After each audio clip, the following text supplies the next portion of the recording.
Batuk efektif merupakan suatu metode batuk dengan benar, di mana energi dapat dihemat sehingga tidak mudah lelah dan dapat mengeluarkan dahak dengan maksimal. Tujuan batuk efektif. Yang pertama, mengeluarkan semua udara dari dalam paru-paru dan saluran nafas sehingga menurunkan frekuensi sesak nafas. Yang kedua, menghemat energi sehingga tidak mudah lelah dan dapat mengeluarkan dahak secara maksimal. Yang ketiga, melatih otot-otot pernafasan agar dapat melakukan fungsinya dengan baik. Yang pertama yaitu batuk efektif yang benar. Yang pertama, kita siapkan air hangat terlebih dahulu. Kemudian, siapkan mangkok dan tisu untuk tempat batuk nanti. Kemudian, minum air hangat sebelum memulai batuk efektif.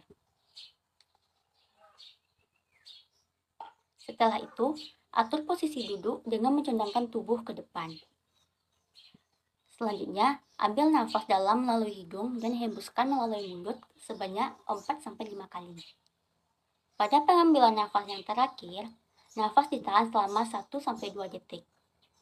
Setelah itu, angkat bahu dan longgarkan dada, serta batukan dengan kuat dan spontan. Keluarkan dahak dengan bunyi huf, huf, huf. Saya akan mempraktekkannya.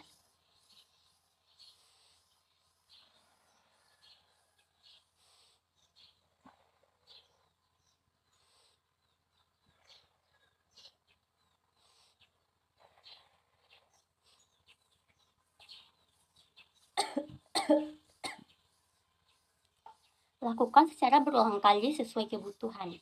Hindari batuk yang terlalu lama karena dapat menyebabkan kelelahan dan hipoksia.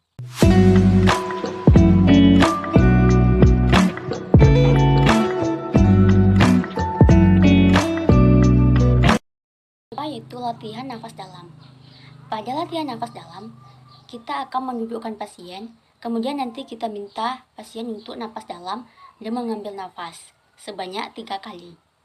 Kemudian, nanti pada pengambilan nafas yang ketiga, bisa dibatukkan dan keluarkan sekdatnya.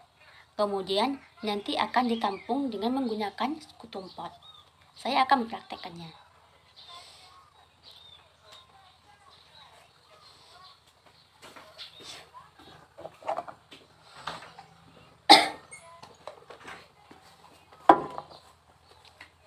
Sebenarnya, untuk batuk efektif dan nafas dalam bisa kita gabungkan ya.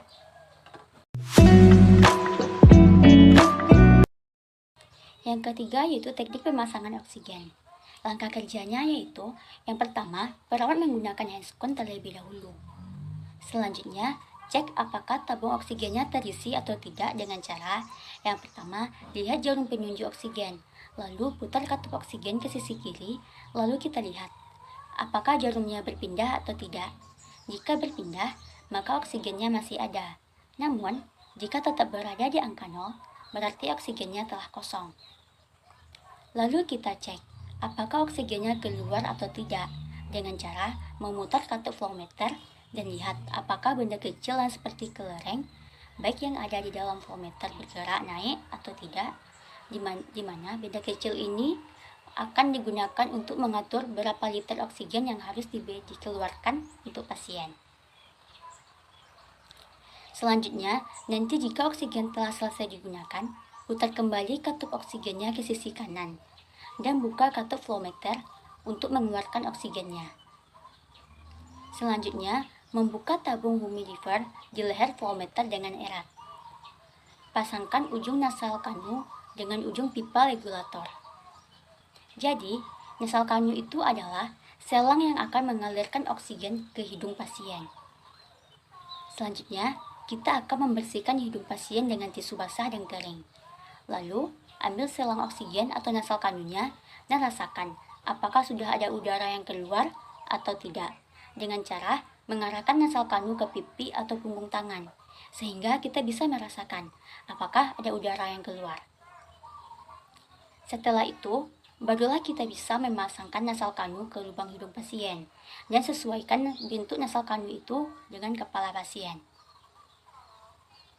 Kita bisa fiksasi nasal kanu dengan plester agar tidak bergeser, dan kita bisa aktifkan oksigen dengan memutar katup flowmeter sesuai instruksi atau perhitungan. Misalnya 2 liter per menit dengan cara menempelkan benda bulat seperti kelereng dalam voltmeter di angka 2. Setelah selesai, rapikan alat dan posisikan pasiennya seperti semula dan nyaman bagi pasien. Sekian penampilan praktikum dari saya, yaitu tentang batuk efektif yang benar, nafas dalam, dan teknik pemasangan oksigen. Untuk spektrum portnya itu karena tidak ada, jadi kita gunakan gelas saja ya. Sekian penampilan dari saya. Terima kasih.